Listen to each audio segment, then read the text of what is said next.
అమలు చేయాలి. ఇచ్చిన హామీలు వెంటనే అమలు చేయాలి. నిరుపేద కుటుంబాలకు 2 సెంట్ల ఇళ్ల స్థలాన్ని వెంటనే ఇవ్వాలి.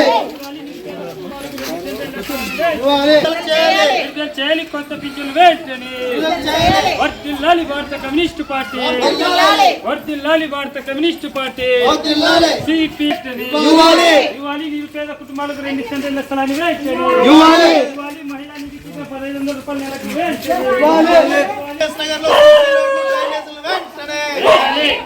ఎంఎస్ నగర్ లో సీసీ రోడ్డు డ్రైనేజీలు తాగునీటి సమస్యలు వెంటనే ఇవ్వాలి. ఎంఎస్ నగర్ లో పేదలకు 2 సెంట్లు ఇంటి స్థలాలు వెంటనే ఇవ్వాలి. ఎంఎస్ నగర్ లో పేదలకు 2 సెంట్లు ఇంటి స్థలాలు వెంటనే ఇవ్వాలి. ఎంఎస్ నగర్ లో 2 సెంట్లు ఇంటి స్థలాలు వెంటనే ఇవ్వాలి. పేదలకు 2 సెంట్లు ఇంటి స్థలాలు వెంటనే ఇవ్వాలి. ఆడబిడ్డ నిధి కింద నెలకు 1500 రూపాయలు మహిళలకు వెంటనే ఇవ్వాలి. ఆడబిడ్డ నిధి కింద నెలకు 1500 రూపాయలు వెంటనే పరిష్కరించాలి. ఎంఎస్ నగర్ లో సీసీ రోడ్లు తాగునీటి పైపులైన్లు వెంటనే రూపాయలు వెంటనే ఇవ్వాలి.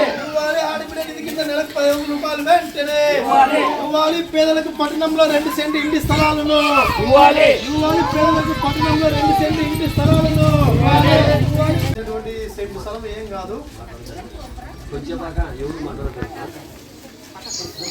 2 సెంట్లు స్థలం ఇస్తానని చెప్పావు. సరే, నువ్వు 2 సెంట్లు స్థలం ఇస్తావని చెప్పి మన అంతా ఓట్లు కూడా ఈయన చంద్రబాబు నాయుడు గారికి ఓట్లు వేసి అధికారంలోకి తీసుకురావడం జరిగింది.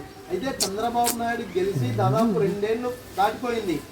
ఈ 2 ఏళ్ళ కాలంలో మనం ఇంటి లేనటువంటి నిరుపేదలము 2 సెంట్లు ఇల్లు స్థలం నువ్వు ఇస్తానన్నందుకే నీకు ఓటు వేసి గెలిపించాము. అయితే మిమ్మల్ని గెలిపించినప్పుడు ఇప్పుడు దాదాపు 5-6 సార్లు సచివాలయంలో అర్జీలు పెట్టుకున్నాం, ఎంఆర్ ఆఫీస్లో అర్జీలు పెట్టుకున్నాము. మాకు ఇంటి స్థలాలు చూపించడానికి కూడా నువ్వు ముందుకు రాకపోవడం ఇది కరెక్ట్ కాదు. మీరు అప్పుడు చెప్పారు కాబట్టి మేము ఓట్లు వేస్తాం కాబట్టి మాకు ఖచ్చితంగా ఇంటి స్థలాలు కావాలని చెప్పి కమ్యూనిస్టు పార్టీ మహిళా సమాఖ్యకి అనేక దఫాలుగా పోరాటాలు చేయడం జరిగింది. పోరాటాలు చేస్తున్న ఏం మాత్రం స్పందించడం లేదు. ఇది కరెక్ట్ కాదు. మీరు ఇంటి స్థలాలు ఇచ్చేంత వరకు కూడా మేము ఖచ్చితంగా ఆందోళన చేస్తాం. 6, 100 అయినా 100, 150 అయినా పేదలకు ఇంటి స్థలాలు ఇవ్వాల్సిందే.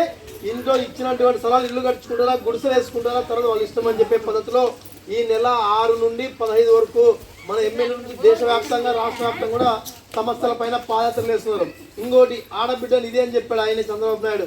నా అక్క చెల్లెళ్లకు మా ప్రభుత్వం వస్తే నెలకు 1500 రూపాయలు ఇస్తామని చెప్పారు. సరే, మంచిదే. ఆడబిడ్డలకు 1500 రూపాయలు ఇస్తే ఏదో పొదుపు కట్టుకోవడానికో, లేకపోతే ఇంట్లో సంతానం చేసుకోవడానికో, లేకపోతే ఏదో చీటీలు కట్టుకోవడానికో రకరకాలుగా ఉపయోగపడతాయి కదా అని చెప్పి చంద్రబాబు నమ్మి ఓట్లు వేశారు. 2 ఏళ్ళు దాటింది. ఇప్పటికైనా ఏ ఆడబిడ్డకైనా నెలకు 15 రూపాయలైనా మీరు అకౌంట్లోకి వేసారా? ఎక్కడ కూడా అకౌంట్లోకి వేయలేకపోవడం జరిగింది.